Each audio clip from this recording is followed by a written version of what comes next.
All right. Well, you ready? Are you ready? I'm so ready. That was not how that song starts. Episode 30. Excited for this episode. It's episode 30 of the Guardian Project podcast. I'm your host, Andy Flory. And when I was trying to get my intro together this week, it really wasn't working. The puns were confusing. You could say it was becoming an enigmatic incarnation. Oh, wow. That's really good. And I'm your co-host, Mike Coyle. And just like Galia of the Endless Dance, I'm not here to win. I'm just here to party. Please listen carefully. And this is season 2 of the Guardian Project podcast. Ooh. We have a lot to talk about now that the holidays are over and we're back into the full swing of things. You might have noticed that we changed our image on Twitter. Yeah. We have our new logo. It's pretty great. We love it. Yeah. If you don't know what it is, it's Vorl of the Hulkblade and Rowelesque playing some cards. You know, Simic gotta maintain that brand there. Repping that Guardian Project.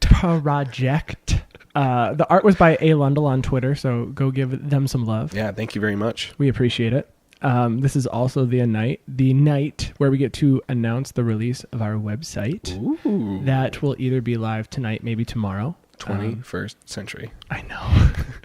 We no longer have to say you can find us on Anchor. We'll have like a website you can click to listen to our episodes. Producer Ryan worked really hard on that to put the website together for us. So we think it looks fantastic, and we're excited to share our content there every week now. And my outro is going to be a little different. I had to type it up so I don't. Yeah. I got to make sure I say the right thing now. Yeah, no, that makes sense. And then we are also looking into setting up a Patreon account in the next short while. We're working on some fun rewards to give back and to give some, or to set up some really fun giveaways. Yeah. I think the first one we're going to have is the Soul Ring. Yeah, non-foil Soul Ring from Command Fest. Command Fest Soul Ring. So stay tuned. We'll have more information on this in the next few weeks. And, Exciting. It's officially season 2. Yeah. So what is on the agenda today? On the agenda today, for a while now, we've had all these things from this new set coming up. Theros, I don't know, people have been talking about it. Theros Beyond Death. Yeah. What's that? It's the new set that Wizards of the Coast is bringing out for the card game Magic the Gathering. Oh, yeah. Very okay. good. Very good. We're going to talk about the gods and the titans from them and how they are going to affect Commander. We're also going to talk about Commander 2020, some predictions, some wishes, things that we want to see, things we think we're going to see, hope to see. We're going to talk about the EDH Rec update and some of the new information that you can look for and use there. And like usual, we're going to end the episode with a Commander of the Week. Niv Mizzet Reborn. Ooh, That I built 5 colors. 5 colors with a Maze's End twist ending. It's not a twist ending because you see it coming. Yeah, it's a Maze's End. Literally Maze's End for literally 10 turns. Yeah, it coming. just keeps happening. It just keeps happening. It just keeps happening. How many gates do you have? 4. How many gates do you have? 6. Oh God. Armageddon. You're a bad person if you do that. Losing this game. So Theros Beyond Death, Gods and Titans. Yeah. We got Titans. So Titans are new.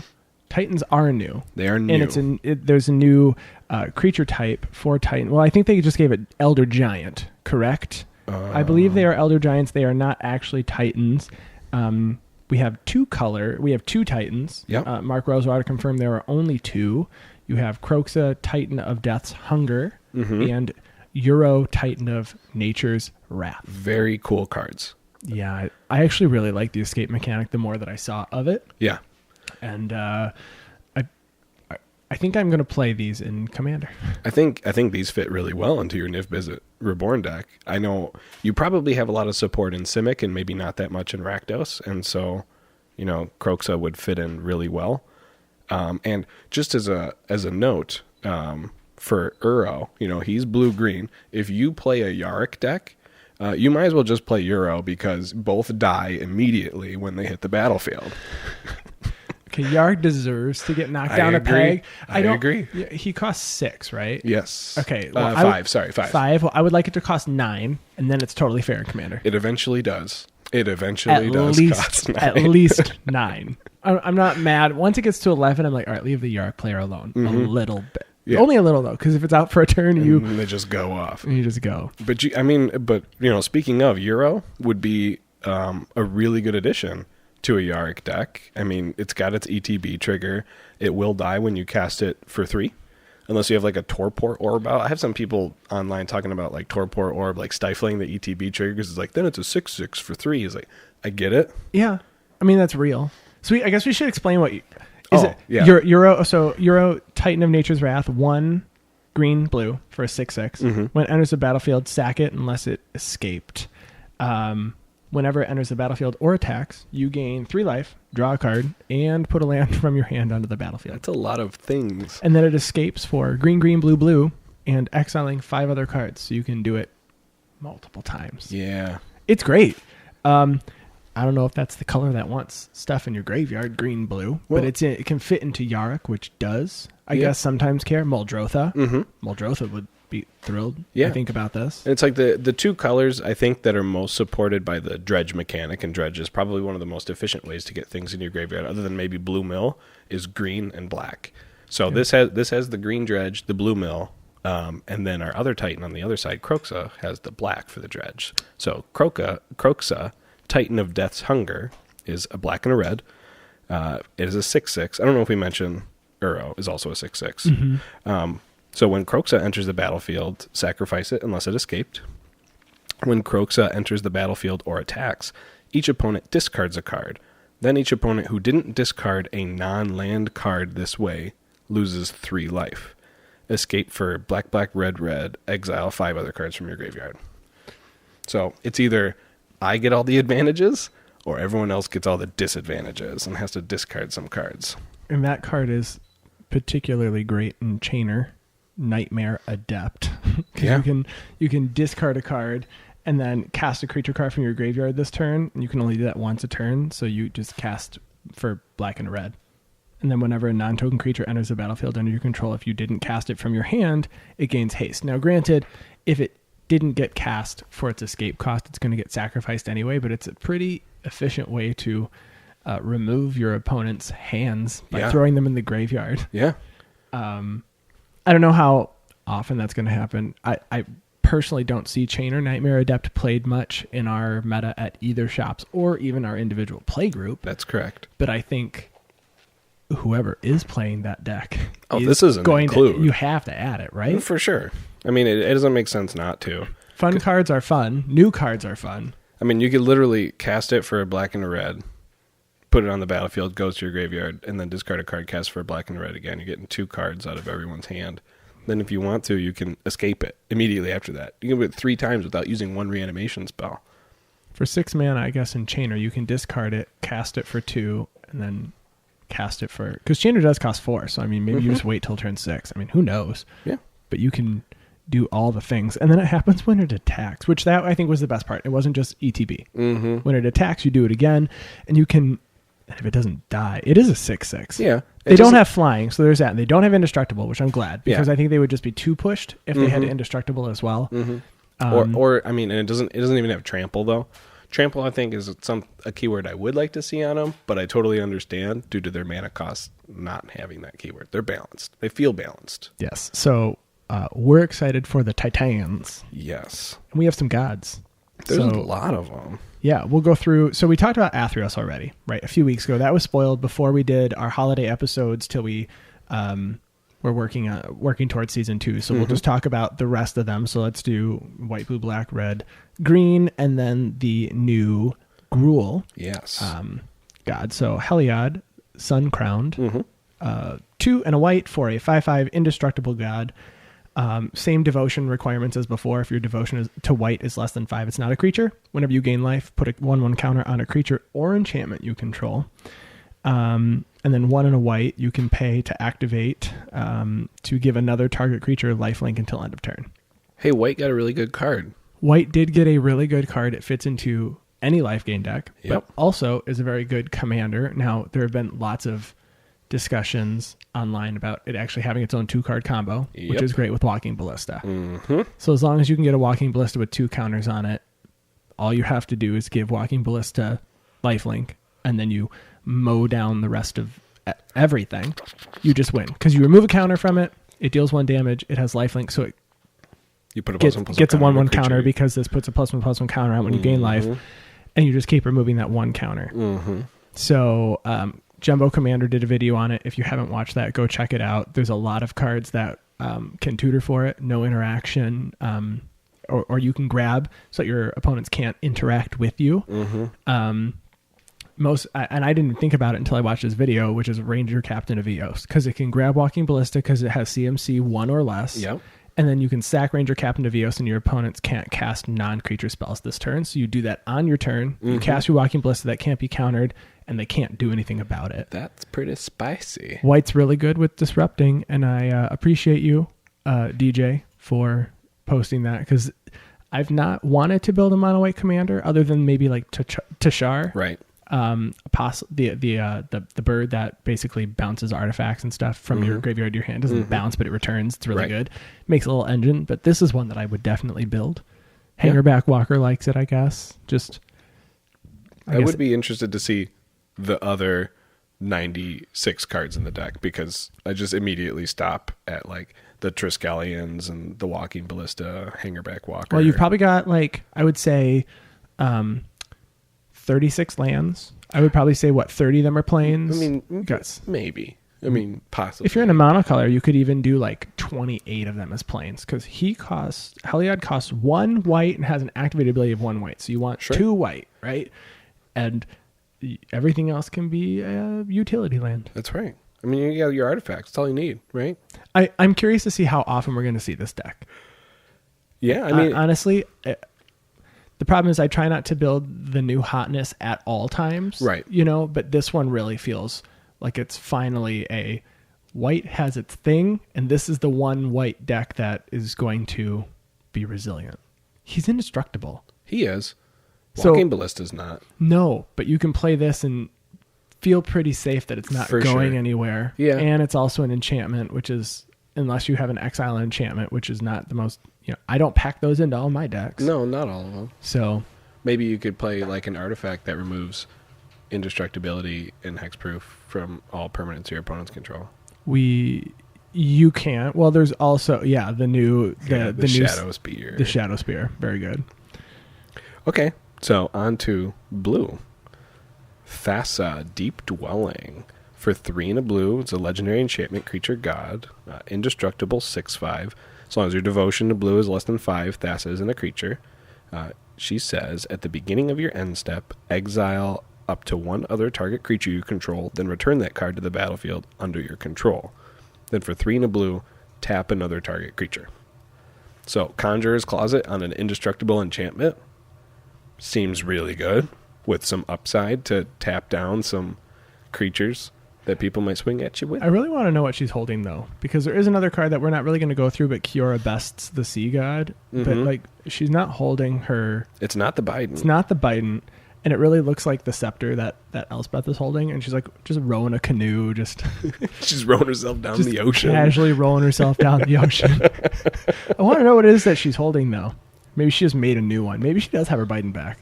Maybe it's Thassa's got her Biden back. That could be a movie. That ain't a Biden though. That's one blade. That's one. You don't know. thing. It could be splitting under the water. What if I do know? You don't know that I don't know. Do you know? I know. Yeah, I think Conjurer's Closet on an indestructible enchantment's really good. Yeah, it's gonna slot into all your Panharmonicon-ish decks, your blink decks, and it's in blue. So, yep, it's in the right colors for all of those blink decks. And sometimes tapping another creature is necessary to make sure you just don't die. You're like, Yep. You know what? That giant thing that you have that I feel is going to come at me, if you're going to go to combat, I'm going to tap that down. It's going to be super good in limited, that's for sure. Yeah, I think so too. I'm excited to force blue-black at draft. Do you want to talk about the next one? Do you want me to talk? Actually, I think you'd rather talk about the one after that, wouldn't you? Yeah, I actually don't want to talk about this one. Okay, I'll talk about this one. Yeah, then. I don't... Okay. Erebos. Bleak-hearted. Yeah, not black-hearted. Bleak. Uh-huh. I mean, it's still sad. I mean, it's not uplifting. I'm sad for this card. Erebos non-uplifting hearted. 3 and a black for a 5/6 indestructible enchantment creature god. for as long as your devotion to black is less than 5. He's not a creature. And whenever another creature you control dies, you can pay 2 life if you do draw a card. Mm-hmm. And for 1 and a black, you can sacrifice another creature to give target creature -2, -1 till end of turn. I do feel like this is actually a very good card, and it's being underrated because it's not busted. I mean, I'm underwhelmed. I'm not. I think this is bananas in limited. You're gonna mow down your opponent's board. Two life in limited to draw a card is a lot of life. That might not be what you care about, though. I mean, giving a creature -2, -1 is pretty important in limited. I understand where you're coming from, and just at a first glance, when I was looking at a lot of the creatures in this set, there's a lot that survived the lightning bolt test, and that will definitely survive a -1 test. I don't think the lightning bolt test is a fair test in standard, though. That's fine, but they're Shock going to survive. test is more like they're going to survive a -1. Yeah, but not when they're swinging at you. But to be fair, Ox of Agonis doesn't even survive that. It's a 4/2 mythic that has escape, but has to require 8 other cards to escape. Yeah, so I just don't like that card. But Erebos, you've got card advantage. And I like card advantage. Yeah. In Commander, you've got 40 life. It's true. And if you're playing that with the other dumb black cards, that like Mr. Crick, you're gonna get a lot of value out of this. I think it's a very good card. We have differing opinions, and that's fine. I do think the other Erebos is strictly better, personally. Strictly, so it has your opponents can't gain life, and you can pay. I think it's pay 1 and a black and pay a life and draw a card. Sure. But you have to. But it's not a sack outlet, though. No, so this is a sack outlet. At least you do have that. That's cool, and it's indestructible. I mean, the other one was indestructible. I think. They There's definitely have their own applications, Yes. and they're going to be used. I mean, this wants to be used in any deck that. I mean, Ayara wants this. I don't think so. I feel like she does. Why? Because it's another sack outlet. Anything that wants to sack things, not just to Ayara, I think cares about this. If you're playing a very linear strategy where you're going to win with like 2 or 3 different cards and not rely on trying to get to them from anything else, then sure, I guess it doesn't want that. But this gets you to the cards you need if you're not playing tutors. And well, I think, that's true. And I think a lot of play groups don't play with tutors. That's true. Like we do. I mean, you have like all 14 in every black deck you have. So, I mean, like, to be fair, you always find the cards you need because you always have the cards I need. You know, but I think a lot of play groups don't play with those. So this helps get you to those. And I do tend to try to avoid this sacrifice outlets where you have to pay mana into them. But then usually they don't have as much upside to sacrifice the creature. In this, you do get to, hit down some mana dorks that other people have. I mean, there's definitely implications where it will work. Yeah. I think this one is valuable, and but I can see where the other one people would argue is better, especially if you're playing against Heliod Suncrowned, where you can't gain life. Yeah. Hey, old Erebos shuts that one down. Oh, you want to play that combo? You can't gain life, so you're not going to put that counter back in the list. Oops. No combo. All right, I'm going to take this next one. The Red God. Perforos, Bronze Blooded, for 4 and a red. It's a legendary enchantment creature god. Surprise. Indestructible, 7/6. As long as your devotion to red is less than 5, Perforos isn't a creature. Other creatures you control have haste, static ability. That's awesome. For 2 and a red, you may put a red creature card or an artifact creature card from your hand onto the battlefield. Sacrifice it at the beginning of the next end step. So, sneak attack on an indestructible enchantment. That gives your creatures haste. That gives all your creatures haste. This guy's nuts. I mean, there's a reason he's 5 mana, which is the most expensive. It is the of most all expensive of all the gods. With not the most expensive ability. The most expensive is under Thassa for 4. But I think this does a lot more than Thassa's ability itself. Yeah, and if you can save up and activate it twice and like swing at someone for lethal, that's cool. You do have to sacrifice the creature at the end of combat. But I have a Ilharg deck that focuses on when this creature does damage triggers and when this creature enters the battlefield triggers. And Perforos allows you to also add in the creatures that say when this creature attacks triggers. It doesn't hit Eldrazi, so that's the one downside. I don't think that's a downside. We need to see less of it in Commander. It's a downside, in my opinion. Sure, Annihilator is a really, it's a very upsetting powerful mechanic keyword to many people. Yeah, it is. It feels really bad when they swing at you because you already know that you have nothing on the board, and you're like, I have 2 tokens and 5 lands. Oh, Yep. sure, I guess I'll sack 4 things. Yeah, it's bad. But, you can do the other Eldrazi's that don't have Annihilator. Not with this. Not with Perforos, this guy, though. No. And I think you did say you sack it at the end of combat. You sack it at the end, beginning of the end step. Yeah. So you do get to keep it through combat. So if you can blink it some other way, then you're okay if you have a Conjurer's Closet. But that's end step. Can you stack that? You can stack the triggers. Yeah, you can stack the triggers. So if you have Conjurer's Closet, you can keep it. Mm-hmm. Last week I played against an Ur-Dragon deck. Nope. Try another Ur-Dragon deck that had Dracuseth and Maw of Flames. And that card's really good. 4 red for a 7/7 flyer that when it attacks, it deals 4 damage to any target and 3 damage up to 2 other target creatures. Mm-hmm. But he only costs 3 now. Yeah. With haste. And it's really, it's really good. It takes out, 4 damage and then 2 lightning bolts can take out a lot. Oh, yeah. And I play not very big creature decks. I usually play tokens or swarm or something. Mm-hmm. And they all die to that. And if you want to be really degenerate without Eldrazi, there's always Blightsteel Colossus, 11/11 Trample Infect that you can just cheat out too. Oh, with Perforos. Mm-hmm. Illar goes in this deck, right? Probably just for the extra value. Yeah. Are you just going to mesh them together? I assume you're going to put this together, change it up so we can see it. I'm going to mesh them together. I'm going to change it up because there's some cards that were like, I'm just filling out a creature slot with this card that I want to take out and put in some of the ones where now it's like when this creature attacks, there's a dragon. When it attacks, you can pay like 3 red and take an extra combat. Oh, yeah. So I can't think of the name right now. Yeah, but there's just a lot of those cards that have the when this creature attack triggers that I want to throw in the deck and see what happens. And I already play like a bunch of haste outlets and stuff in that deck, like Perforos's Hammer and some of the lands like Hall of the Bandit Lord that the purpose was to give Ilharg haste as soon as it came out to swing and start doing damage. Now I don't even need to play those cards. I can put some more value creatures in there or some more land or some more ramp. Sometimes I would get stuck in that deck. Kind of excited to upgrade it. Does this want Scourge of the Throne, the dethrone creature that gives you double combats? That one is already in Ilharg. So yes, okay. So for yeah, sure. yeah. Yep.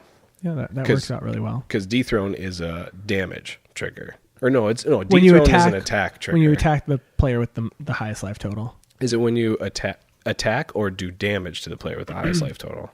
Dethrone says is a keyword found in multiplayer conspiracy set. Mm-hmm. Triggers when a creature with dethrone attacks the player with the most life or tied for the most life. But the extra combat with Scourge. Let me look up Scourge of the Throne. Oh, sorry. I thought you had it up. I did, and then I moved away from it. But you know how quick it is to just pull that right back up. It just takes a quick second. Just a quick second. Just a little bit of a second. When it attacks for the first time each turn, if it's attacking the player with the most life or tied for the most, untap all attacking creatures. After this phase, there's an additional combat So phase. it does have to attack. Yes, it has I've been to attack. cheating with Ilharg. Oh, you've just been putting it into play tapped and attacking? Yeah, and then I just take an extra turn because I'm a cheater. Well, this apparently. doesn't give you an extra turn. Or This gives you an extra combat. combat. Yeah. But this Illarg specifically says that it has to... It comes into play tapped and attacking. But this doesn't work like that? Well, if it says when you attack, then you have to declare When the it attack. attacks for the first time each turn. If you're not declaring an attack, I guess, then maybe not. Right. Coil's a big cheater. I'm a cheater. Confirmed. If anybody actually has any rulings on that, tweet at him. Yes, please. Correct me. Correct him. Tell him how wrong he is, and I'll have to catch. I don't think I've never seen that card come out in that deck ever, so I guess I don't. I've never noticed it. Well, it's going to be in Perforos, and it's going to be even nastier in that deck. The next god. We have 2 more. Mm-hmm. Green, Nylea's back. Nylea Keen-Eyed for 3 and a green for a 5/6 legendary enchantment creature god, indestructible. Same devotion as the rest. As long as your devotion to green is less than 5, Nylea isn't a creature. Static ability of creature spells you cast cost 1 generic less to cast. And you can pay 2 and a green to reveal the top card of your library. If it's a creature, put it into your hand. Otherwise, you may put it into your graveyard. So I like playing creature decks, and I like them costing less. I love static abilities like this. And it reminds me of the werewolf that was in standard that has the same ability, where you can pay 3, but I don't think you're looking at the top. You're looking at multiple cards. And Yes. you can put one into your hand. It's just card advantage, and especially in green, if you're playing something that gives you a lot of mana, you've got a mana sink that you can use. For sure. And if you're playing this in a deck that isn't just mono green and she's not the commander, you can save up your mana to draw lots of cards. Yeah, I actually hadn't thought about it before, but like in a not super tuned Get Rog deck, this would be really good. Because if the top of your library is a land, you can throw it in your graveyard and then get a free draw trigger. If it's one of your creatures, it's usually like a bomb creature that you need anyways, and you can put it in your hand. Or if you're playing the Gitrog monster for fun. Yeah, that's what I mean. Not tuned. I said if it said it was not tuned. Okay, yeah, so like a fun one. Yes. Yeah, that does it. No, I think she's cool. 5/6. I wish she had reach. But I guess her bow will take things down out of the air. Yeah. Bow of Nylea can knock creatures with flying So out. none of those monocolored gods have anything other than indestructible for keywords. No reach, no vigilance, no menace. Nope.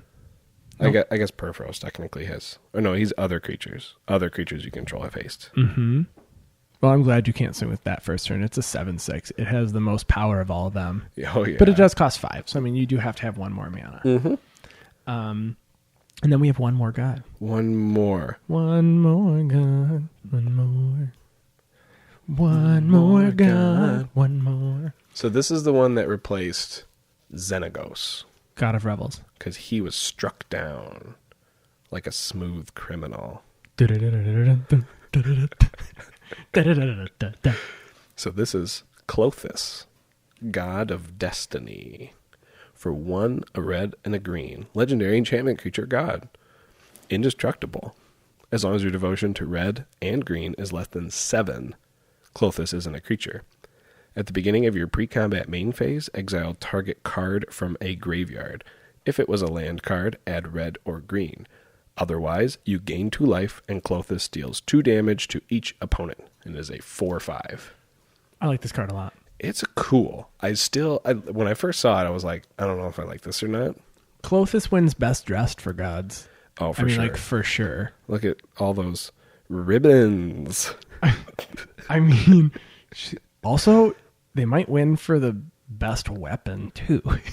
I mean, They got 2. it's pretty cool. They got a big old spear with like what reminds me of like it looks like someone from Kaladesh made that. It looks very like Kaladeshian. Kaladeshian. And then she's got one that's like hanging. She can whip that around. Swinging around, smack you in the face with it. Smack you in the face. The art on this is great.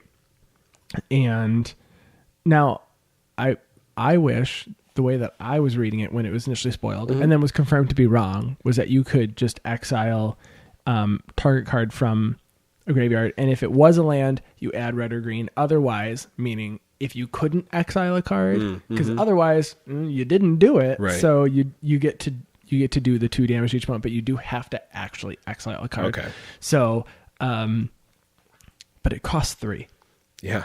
I mean, that's really cheap. You get it out real early. And it just sits there. And sometimes that's going to get somebody. Mm-hmm. I mean, I've lost to Fevered Visions. This feels like Fevered Visions. Yeah. Yeah, it could do I lost that. 10 life at Commander League the past week because there was a Fevered Vision sitting out and I could not get less than 4 cards in my hand at the end of every turn. When I drew that card, I would have 3 and then I would draw a card and I had the 4. So you lose 2 life. Each opponent loses 2 life. This feels like very Fevered Visions-esque, where it's like, well, this isn't going to get you fast, but soon enough you're going to have lost 10 life, and this card will have done so because it's every opponent. But it can also ramp you if you don't want to do the damage or something for a turn. You have a bomb in your hand and you need just 1 more mana. 1 more mana.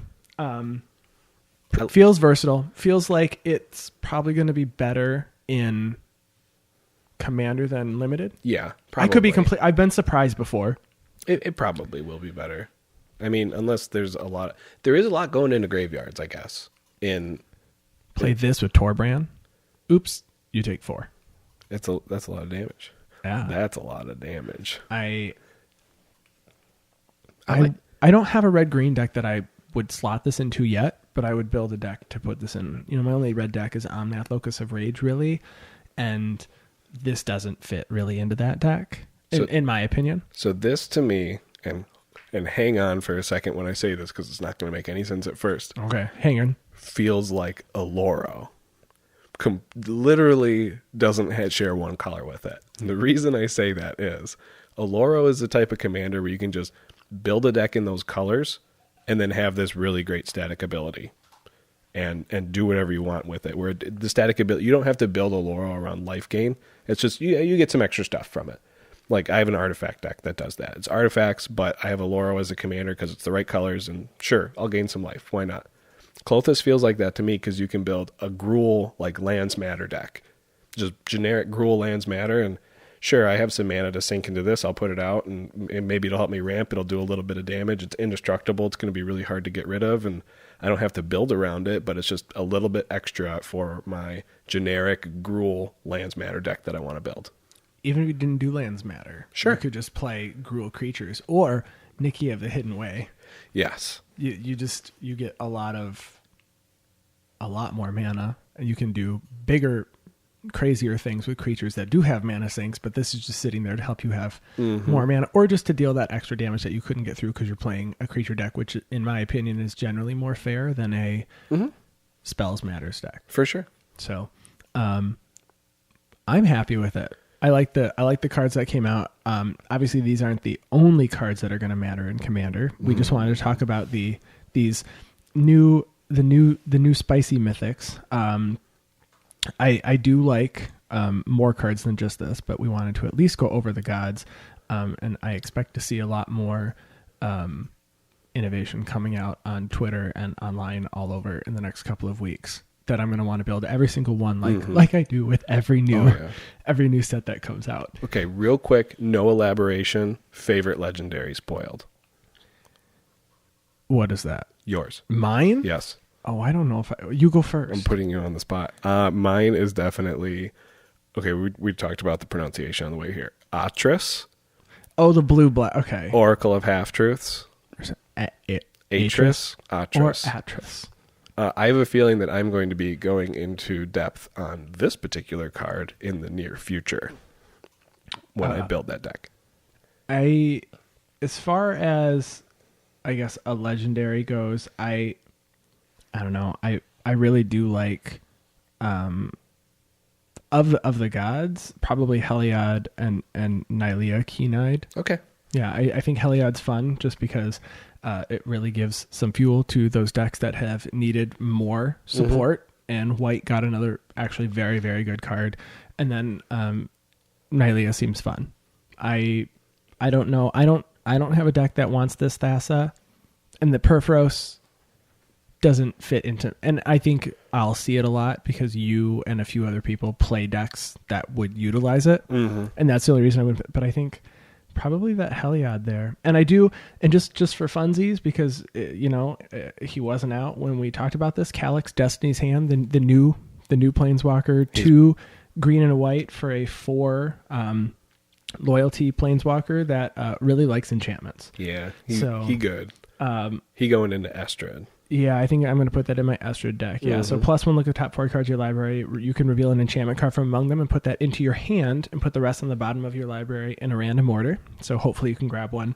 -3 to exile target creature or enchantment you don't control until target enchantment you do control leaves the battlefield. So there are some questions right now about whether or not you can actually utilize that -3 if you don't have an enchantment out, because it does say until target enchantment you control leaves.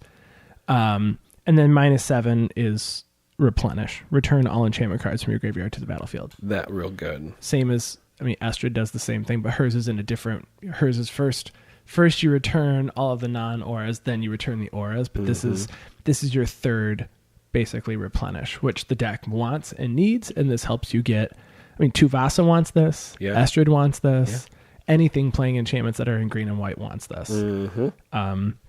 So I'm excited about that. That's also a very good one. Yeah. And that's the gods and the titans. Tell us what you think about those. Are you going to play any of those? And tweet at us if you have any decks already built, any fun brews or combos, because we'd love to share them. Please. Thank you. Pretty please. Predictions for this year. Yes. Commander 2020. We've got Legends. We have so many Commander sets coming out this year. I'm super, super excited, specifically for Commander Legends. And I'm super sad for my wallet. Well, you don't have to buy that. them, but you're gonna. I'm gonna buy them. Yeah. I'm hoping that maybe I can just keep and only buy Commander stuff this year. It probably won't happen. No. I guarantee you won't. Yeah, because I'm already talking about building a new Modern deck. And you want to draft at some point. At some point. Uh-huh. Yeah. And I want to draft with the mystery boosters at Magic Fest Detroit at some point, too. I would like to do at least one of those. Yeah. There's a lot of Commander cards in that set, but I have not true. been able to draft that set yet, and I've been told it is real fun. Yeah. I'm only going to get to go to Sunday for Command Fest Detroit. So we'll see if I get an opportunity or not. But I will be free all of the days, so I'll be up there each of those days. So things that we would like to see printed. So I pulled a few stats before we do this. So I went, I didn't pull everything, but just for monocolored and dual colored pairs, I pulled on Scryfall the number of legendary creatures you have that you can build decks from. And obviously I did not exclude unsets. So there may be some where it's skewed by like maybe one or two. But when you look at the actual respective numbers of commanders you can make, white and black have the most with 109 creatures each. Red has 91, green has 90, and blue has 89. So blue has the least amount of actual commanders that you can build. Yep. So I would hope to see maybe some more monocolored creatures to even out these colors. Okay. And then in the dual colored pairs, I only did the mono and the duals. So the one that has the least is actually blue-red. It has 19. And the most of the dual colored pairs is black-red with 37. That's sad. And everybody else is in the middle. White-blue has 32, white-black has 21, white-red has 24, white-green has 33, blue-black has 33, blue-green has 20, black-green has 23, and red-green has 32. They're all really low. I don't know why I thought there were so many more options. Yeah, I don't know. But there's a lot. I mean, most of them come from Ravnica sets, too. A lot do. Yeah. A lot. I don't know if I'd say most at this point, Sure. but there are a ton. And you might think that because I build a lot of those. That's true. But But also there's like multiple Lazavs and multiple... we've got 4 different Niv Mizzets. Yes. And one of them's 5-color. One's 5-color. And 3 of them... 3 of the 19 are Niv Mizzet. Yeah. And yeah, exactly. Of the 19 Izzet cards. So I'm hoping we see a lot more multicolored. Yeah. Obviously, based on these numbers, we need more multicolor. And then in the 4 colors, you've got, if you exclude the partners to force, you've got just the commander is at 15 that has the individual, the 4 color commanders. There's the 5 of them. Yeah, and that's it. There's very minimal in those unless you're getting partner. And then 5 colors, there's a decent amount of 5 color. Yeah, there's a really good not a ton, but I play all of them in my Morophon deck. Like all of them. It's pretty great. Oh yeah, you're Morophon legendary everything so that you can play all those 5 colored creatures for 0 or almost nothing. Yep. So yeah, I mean it would be nice to see those color combinations. That's one of the notes that I had is more 4-color commanders. 3-color is probably pretty well supported, but it's just so spread out amongst all the different color combinations. Maybe it doesn't have the same number that the 2-color ones have. But when they first said that the what's the commander set called again? Commander Masters? Commander Masters. No, it's not called Commander Masters. Which one? The one that's coming out? Yeah. Commander Legends? Commander Legends. Sorry. Commander Legends. So Commander Legends, when I first heard that this was going to be a Commander draft set, I immediately thought, oh, so you're going to build like a 2 or 3 color commander deck, and that was going to be it. But then Game Nights had their episode where they did a commander cube, and I think 3 out of the 4 people that played went 5 color, and 1 person went 3 color. And I know it's a cube, it's different than a draft environment, but not by that much. So yeah, maybe they will be able to support a lot of like 5 color, 4 color, and just have these supporting cards in mono or 2 color from that set.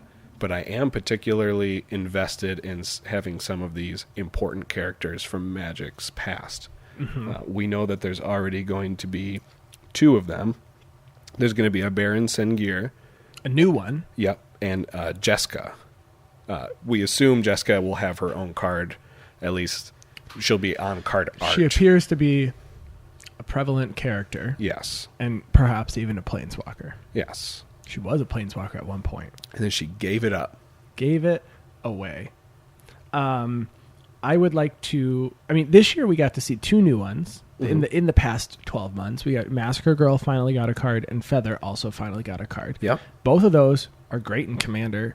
There's a Massacre Girl deck that destroys just everything, and then we've seen that Feather appears to be the best Boros commander in most people's opinion now. Yeah.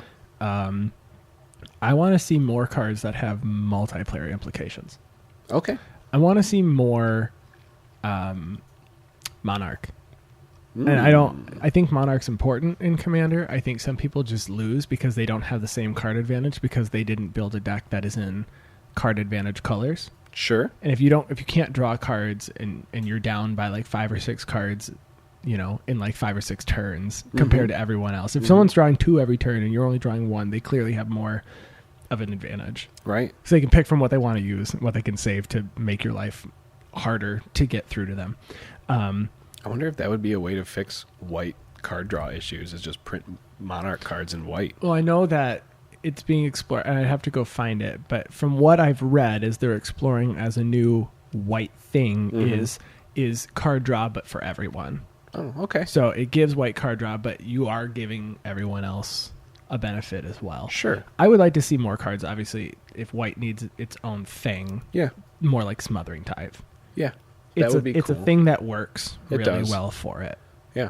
And it makes white decks easier to play because they don't have that same card advantage. But if you've got the mana advantage, it sometimes can feel the same way. Yeah. Like, well, I can actually play every card I have. Right, yeah. You can dump it into those artifacts like Mind's Eye and stuff to actually get the card advantage that you need. Yep.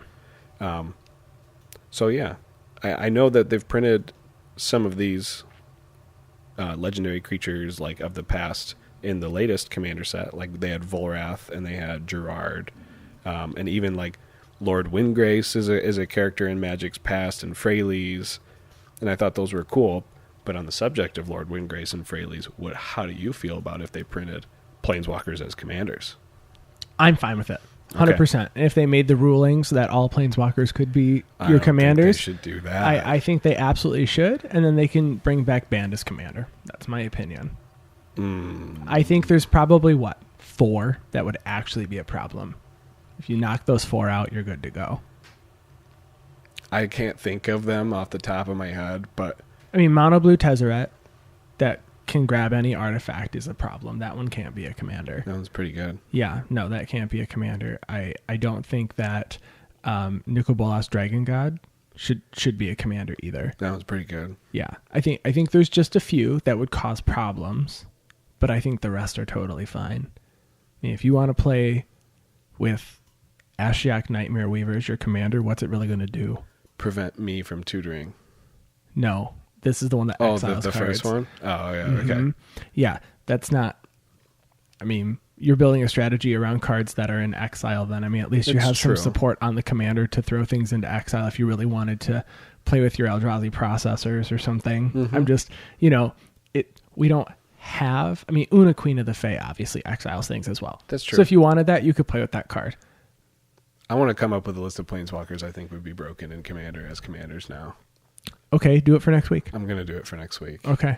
That'll be next week's segment. Commanders, Planeswalkers as commanders that are straight broken. Yeah, I don't think you're going to find a ton. I think you'll find a few for sure. I'm going to find every single green Planeswalker that can play Doubling Season in the deck and see if they're broken. Every green Planeswalker that can play Doubling Season and see if they're broken. Yeah. I mean, doubling season is the only argument that people have for not making it a rule. Like, I've seen that argument. Well, doubling seasons in the format. Okay, well, if the stars align for you and you have it, great. But the stars align for people who play 2-card combos like Walking Ballista and Heliod. Very true. You know, I think that happens more often than not, seeing somebody's other way cheaper degenerate problem than a 5-mana enchantment the turn before you play the Planeswalker that then has to be able to not get stifled or countered, because you know the end's coming if they're able to activate. I mean, Tameo, the Bant Tameo is a problem. Yeah. That one can't be a commander either because it's omniscience that you cannot remove. That's right. So I agree. She'll be number 1 on the list probably. And number 2, Tezra? I don't know. We'll see. I'm curious to see what your list is. It'll be fun. And do it without looking up other people's. Like, these lists exist. I only have my own ideas. Yeah, I think you're going to find a bunch. I mean, Narset Parter of Veils isn't fun, but that's not a good idea for you to make that your commander. Probably not. No. I wonder, you might be able to put enough wheels in, but I mean, Narset and Oathbreaker isn't banned. Well, that's Oathbreaker, though. I know, but it's kind of a similar format. But you have a spell that you're always able to cast once it's out, though. That's true. In this one, you don't. You have to actually wait, and that's a smaller format, so you have less cards that you're dealing with. But you're only in mono blue now. That's true. And it's tougher to play that way. And your commander, chances are, if you're playing a Narset Parter of Veils deck, you're probably not playing a ton of creatures to block with. Like 0. Probably like 0. And you're probably playing Baral. Yeah, probably. I bet that one works. I'm going to play Narset, I'm going to play Wheels, and I'm going to play Bounces. You have to have only mono blue wheels, though. So you lose all the red wheels. Yeah. I mean, I think I only have 1 red wheel that I really play with. Maybe 2. Wheel of Fortune and the Miracle Wheel. Yep, that one. And then there's the red command that sometimes I throw in there, too. It's high in mana cost, but it's okay. Yeah. Well, we digress. Yes, sorry. But I would be fine if they threw a few more in, but I would also like to see more partner. A lot of people would rather not see partner, only because there's a lot of people that would like to see combined partner tax. Okay. Which I think changes those decks entirely. And completely. I don't know if I hate it. It would be something fun to play around with. We only have... You have to pick when you want to play the commander, the specific commander at the right time. I mean, in our play group, I think there's only literally 1 deck that's partners. We have two. What's the other partner deck? Coin flips. Oh, that's true. Battle Bond partners. That's the other thing. That's partners with. I guess it's different than partner, but it is partners with. I almost forgot a thing. What thing? I want them to finish the Battle Bond land cycle. That'd be great. This would be perfect time. That'd be for great. It. Yeah. Yeah. Let's do that. Also, if I build a cube, it'll be a commander cube. So this could be a good opportunity to build a commander cube for me. Mm-hmm. I think that would be a lot of fun. As long as I enjoy it. If I enjoy commander draft, then I will attempt to build a commander cube. I guess we'll see later this year if you would like that. I also want to see some new mechanics, and I can't think of any. Because they don't exist yet. Well, no, it's hard because there's a lot of people that think of really cool mechanics, and they're like, "This exists already." Well, no, even something that you try to think of, and then you make something that's like super broken. If the second spell you cast was like an odd CMC or something, you get to cast it multiple times. Or if the second spell you cast shares a color maybe with the spell you cast prior to it, you get to also do an effect. So kind of maybe like a version of Adamant, where Adamant needs 3 of a single color to be cast, to do an extra effect. But maybe it says if you've cast your X number of same colored spells, you get to multiply their effect or something like that. What if you had if you get in a special effect if you have 10 or more floating mana? I just thought of that off the top of my head. That way it's not like you get an effect for whatever X amount of floating mana you have. A benefit for tapping out at the end of every turn. I'd be happy with that. So the anti-mana burn, it's like drain yourself so you don't have anything to hold up for the rest of the turns. But if you do that, or like at the end of your turn, if you have no untapped lands, you get something. Yeah. That'd be cool. Yeah. Like a version of Monarch, What if but it's- everybody gets it at one time. What if it's no untapped permanents? That way it's actually hard to build around. So you have to swing with your creatures too. Swing with your creatures. You have to somehow tap your stagnant artifacts and enchantments in a way. But what if you have an enchantment that just sits there like a everybody's overhyped Vidalcan Orrery? Well, artifacts you can tap with an Urza. With yes, but you'd have to be able to tap it though. And I think that It'd be hard to build around. It'd be an interesting thing. And Yeah. maybe then you can make the ability strong. I don't know. I was harsh on Vidalcan Orrery. I don't argue that it doesn't belong in every deck, but it doesn't belong in every deck. Not every deck. A lot of decks. Any deck that plays Leyline of Anticipation should probably play it. Or you just play the Leyline instead. Oh, I just lost half my ears. No, you still have both of your ears. I can confirm that. I can see them both. My microphone went out. Oh, it's back. Oh, thank goodness. This It's like week's someone's- episode, it's like Andy someone stole loses your half nose. of his ears. Got your ear. I got your nose. Oh, there it's back. Episode this week. Andy lost half his ears. Andy lost half his ears. Yeah, I agree. New cards with characters that have been mentioned in the past and don't have a card yet. New mechanics. That's what I want. All right. I hope there's a mechanic sometime that when you're completely just tapped out and you're like, well, I hope I make it to my next turn because I have no mana, I have no blockers. But if you do that, you get to do something. I mean, there's cards that say if you have no cards in your hands beginning of your upkeep, you draw extra cards. I can't think of, you play it in one of the decks. It's like at the beginning of your turn, if you have no cards in hand, you get to draw an additional card or maybe two additional cards. I can't think of what it's called. Vidalcan. No, not Vidalcan Ori. No. Gear per Ori. Yes. Yeah. But and that one, you want to have no cards in your hands, so you can just keep playing. And I think that'd be a fun mechanic to have if you have no resources available at the end of your turn and you're not going to, you get to do something. That's how I feel when I play my Super Friends deck, where it's just like I just put everything out on the board and go, okay, if I untap, I win, but I have to untap. You have to untap and no one has to swing at those planeswalkers. Yeah, they got to survive.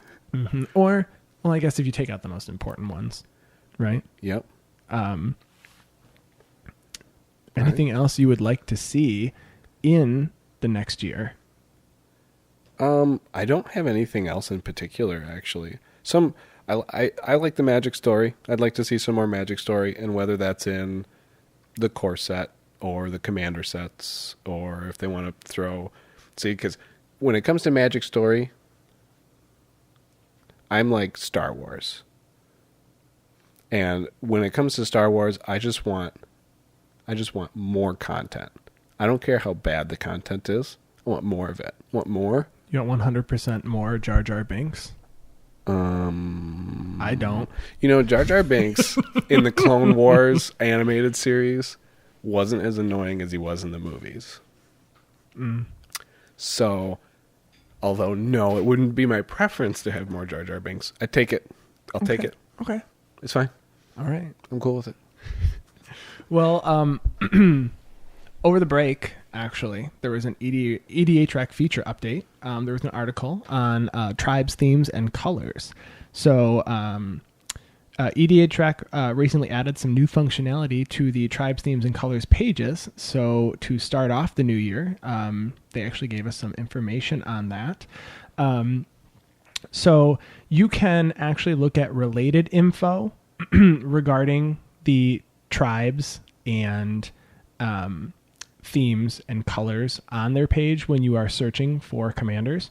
So their example is for Alila, artful provocateur, and Esper deck. So when you make an Alila deck, they said that it uses different themes or tribes that are other than the popular builds, and they said one way to approach this is to consider which tribes or themes are strong in the Esper colors, but haven't received much popular attention. They said you can do this by using the navigation bar at the top of the page, by selecting Commanders, 3 colors, and then Esper, like you normally did. And then it takes you to the Esper page, which then has near the top of the page, it says related info. There's like a little button, and if you click it, you get to see which tribes and themes are well established in those colors. So in the article, it said popular Esper tribes are zombie, sphinx, and wizards. And then popular themes are life gain, artifact, enchantment, aura, top deck. And then it kind of goes down the list and tells you how many decks that they've obviously pulled and have seen. So then it said, for example, if you click on the Esper zombie tribal, you can see further down, there's popular colors for zombies. So mono black, and then Tamir, then Golgari, Esper, Grixis, and Sultai. And specific themes for zombies are like zombie tokens, graveyard mill, reanimator, self mill. So it kind of breaks it down a little further for those folks who may not be as well versed in the colors and the mechanics as we are. And then they said you can also look at the theme page for even curses. They use that, and there's Esper curses, Mardu curses, and then you get into some 4 color and 5 color curses. So it's really all about related info, and you can use that to find a little bit more information on the colors you're working with. I feel like you could really go down a hole here. Yeah, you really can. you really are going down a hole. And then they said in addition to related info, on the main themes page, it's been reorganized. Instead of a solid wall of pictures, there's the big list of themes themselves have been organized into smaller appropriate categories. So it's by card type, name, 4 creatures. So 4 creatures is themes that require or imply a higher number of creatures. For the library, for the hand, for the field, for the graveyard, and then by strategy. And by strategy is themes that don't necessarily fit into the above categories. Yeah. So based on this, they gave an example of a deck based on pulling a bunch of these, and they said it's a Cilia Layla deck that is coming from Esper Life Gain, Esper Curses, Esper Sphinxes. Sphinxes? It's not Sphinxes. That's just too much for me. It's hard to look at because you're like Sphinxes. Your Tiller Treasure, so it's a 4-color treasure, and Sidri Vehicles. Oh, perfect. They were like, enjoy. So they said the deck is Alila Curse Life Gain Treasure Vehicle Sphinxes. And then there's a deck. So, yeah. Wow. They really made a lot of updates. So if you're looking to play something that's less popular or less played, and maybe it's just because someone hasn't found the breakout stars in those less popular formats, or I guess builds, you can help us find them. And by us, I mean EDA Track. Yeah. And then by helping EDA Track, you help me. Yeah, because I use EDA Track all the time. I love it. Pull all my staples. It's really good. Gosh, I want to go down this hole and just figure out what color combination I should play other than mono black.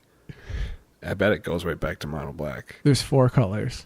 Just pick one start with green something and see if you can make your way back. No.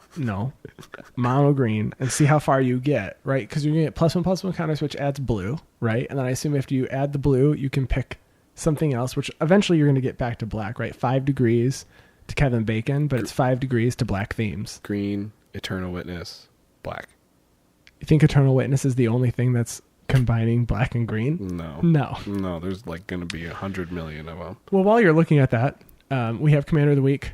I built a Niv Mizzet Reborn deck. You certainly did. I've been able to play it a few times. It has won with its alternate win con 3 times. Maze's End. If you're not aware, Maze's End is a land that has comes into play tapped, and you can pay 3 and return it to your hand and put a gate from. You can search your library for a gate and put it into play. And then if you have 10 or more gates with different names, you win the game. So there's 11 gates in the game because the Guilds of Ravnica and Ravnica Allegiance sets gave us Gateway Plaza. Yeah. And so there's 11 gates, and you have to hope that no one's going to destroy your lands. Granted, we play with a bunch of people that don't actually destroy lands, which I really appreciate because I don't think that's very fun. But I am also playing a jank deck that has just a lot of value in it. Yeah. So I built the deck with the dual color pairs, and I think I have the most Azorius just because it's board wipes and draws. Sure, that's why. But there's a lot of cards in there that help me draw more. It's like the most situational deck ever. I feel like I have an answer for potentially everything almost all the time. Mm-hmm. And the worst draw that I've had that I did see was when I played Niv Mizzet. I only got to put 2 cards in my hand instead of the time that I got to put 7 cards in my hand. I need to find a way to I need to find a way to add Reliquary Tower. It's just too hard to add too many colorless things to that deck. Colorless non-gates. Even a Thought Vessel is really difficult because I can't get it off the Niv Mizzet flip. You can't get lands off the Niv Mizzet flip. So if you flip both of those, you're never going to see them again. Mm-hmm. And I don't really run tutors in that deck. Right. I don't really. I mean, I don't actually think there is a tutor. There's nothing to search. Bring to Light? I do. Okay, so yeah, I do have Bring to Light. That isn't there. But you wouldn't want to use Bring to Light to get a Thought Vessel or a Reliquary Tower. I don't know. I can't grab a Reliquary Tower anyways. But yeah. So I did get to play that with actually at League, and I played it with some folks over Skype. Mm-hmm. And D-Spark is great. People don't like when you have cards sitting in your hand because it effectively counters their strategy because they go, well, I'm not going to play it then because it's just going to get exiled. Sure. Or if they know that I have the Dovin's Veto in my hand, they aren't going to play their non-creature spell. Yeah. So Maze's End is one of the win cons. I really need to add Approach of the Second Sun, but it's a monocolored card, so I can't grab it. I need some alternate win cons in there. Sure. I do have Azor's Elocutors, so it is the Azorius creature that wins with 5 filibuster counters, but you can't take damage. Otherwise, you have to remove a filibuster counter, so good luck. And that one is also mono blue, correct? No, it's blue-white. Oh, it is blue-white. Yeah, I can draw it. That's why it's in there. That's nice. Mm-hmm. Yeah, okay. Yep, so I can draw it. It's a... I believe it costs 5 or 4. Let me look it up. Azor's Elocutors. I say you in that game where we did play with on Skype with some people. You did kill me with Niv Mizzet Beats. Yeah. So yeah, because we both had like 5 Gray Merchants. So Progenitor Mimic confirmed very good because I played a Progenitor Mimic, which turned into a Gray Merchant, which made a Gray Merchant on every upkeep of mine, and I ended up having. At most, though, to be fair, I only had 3 Gray Merchants, but I did feel bad for the 2 folks playing with us because they just got Gray Merchanted to death. Yeah. Actually, literally, that's what happened. That is what happened. And, no, Azor's Elocutors, is 3, and then hybrid Azorius. At the beginning of your upkeep, put a filibuster counter on Azor's Elocutors. Then, if Azor's Elocutors has 5 or more filibuster counters on it, win the game. Mm-hmm. Whenever a source deals damage to you, remove a filibuster counter. But there is some proliferate in there because there are some planeswalkers. There are some, not much proliferate, but right. I guess if I can get a single filibuster counter, I'm going to be the target as soon as I get like 3. Because no one, but it's a win con and it's in multicolor and it's janky. It is janky. It's very but it is a 3/5, so I guess it can at least block something. But the alternate win con I think is just commander damage. Yeah. Yeah, the deck seems like it would be really fun to play. Ashiok Dreamrender has been an all-star. Every time I play it, I mill one person and then I exile every opponent's graveyard and it exiles something relevant that they needed. All the time. And I did mill you because you were playing zombies, which you want to throw into the graveyard. And I was like, cool, I'll help you. Yeah. And then get rid of them. Exile everything. And then I get sad. Sad life. Yeah, so...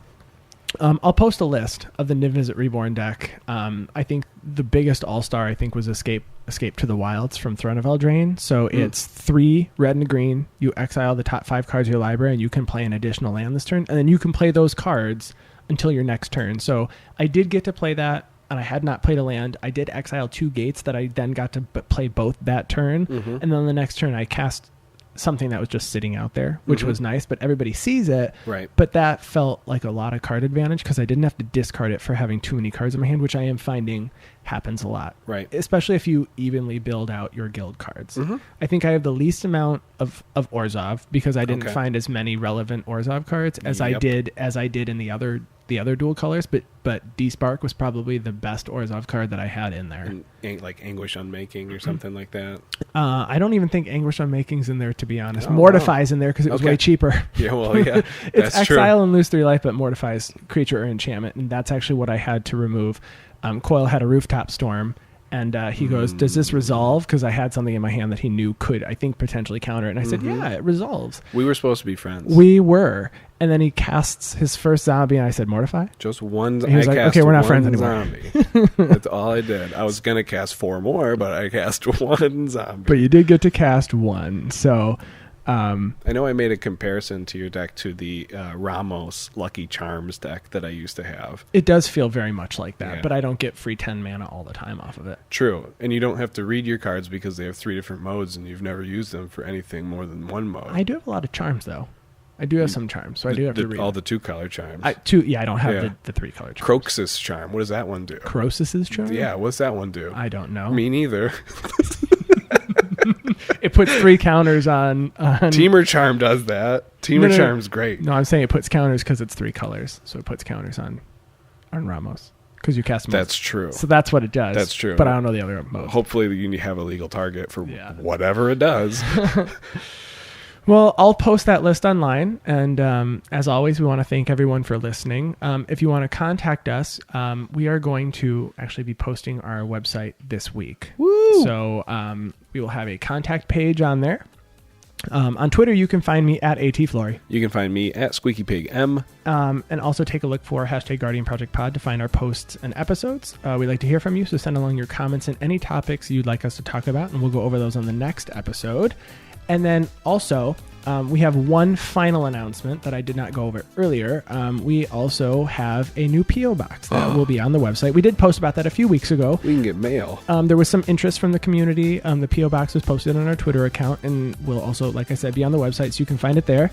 And we want to thank you for listening, and we're excited for what we have in store this season. Yeah. Yeah. My eyes are not blurry because I have 20/20 vision. That was bad. Yeah, it was. That's a good way to go out on this episode. You're welcome to 2020, everybody. Oh my gosh. Bye. Bye-bye. It's fine. People have to get used to the puns. I know. They're coming in full force this year. I said one of my resolutions is to get some better puns. That's right. It'll make Nick happy. Did you like my intro, though? I did like your intro. Enigmatic incarnation.